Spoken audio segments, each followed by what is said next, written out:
સુરતથી કે જ્યાં વરસાદને લઈને નદી નાળાઓમાં નવા નીરની આવક થઈ છે। સુરત જિલ્લાની તાપી નદી તો હાલ બે કાંઠે વહી રહી છે। તો ઉકાઈ ડેમમાં હાલ 1.51 લાખ ક્યુસેક પાણી છોડાયું છે। ડેમના 11 દરવાજાઓને 8 ફૂટ જેટલા ખોલવામાં આવ્યા છે અને તાપી નદીમાં પાણી છોડવામાં આવી રહ્યું છે। છોડાઈ રહેલા પાણીને કારણે તાપી નદીનો લો લેવલ બ્રિજ પાણીમાં ડૂબી ગયો છે।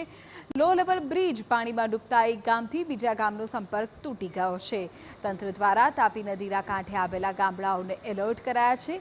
તલાટી સહિતના અધિકારીઓને સ્થળ ન છોડવાની સૂચના છે।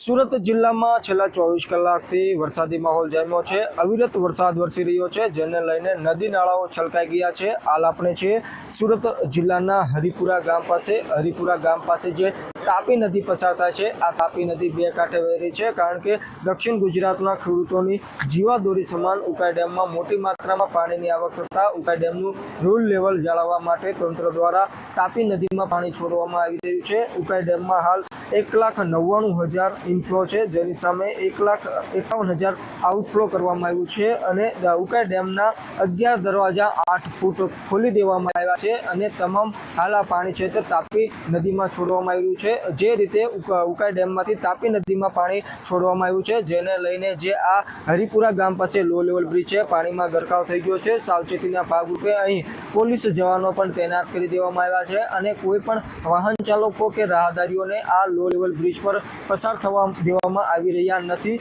જે રીતે હાલ સતત તાપી નદીનું જળસ્તર વધી રહ્યું છે, જેને લઈને સુરત જિલ્લાનું તંત્ર હરકતમાં આવી ગયું છે। સુરત જિલ્લા તંત્ર દ્વારા જે તાપી નદી કાંઠે જે ગામડાઓ આવેલા છે તેને પણ એલર્ટ કરી દેવામાં આવ્યા છે અને જે અધિકારીઓ છે તેઓને જ્યાં સુધી પરિસ્થિતિ સામાન્ય ન થાય ત્યાં સુધી હેડક્વાર્ટર ન છોડવાના પણ આદેશ કરવામાં આવ્યા છે। હજુ પણ ભારે વરસાદ આગામી 2 દિવસ વરસશે તેવી હવામાન ખાતાએ આગાહી કરી છે। મેહુલ ભોકળવા, TV9 સુરત।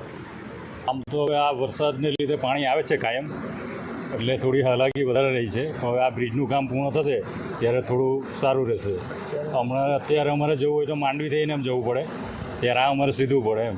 વિદ્યાર્થીઓને બી થોડી તકલીફ રહે, અમારે બી જવું હોય તો બી થોડી તકલીફ રહી, એવું રહી છે।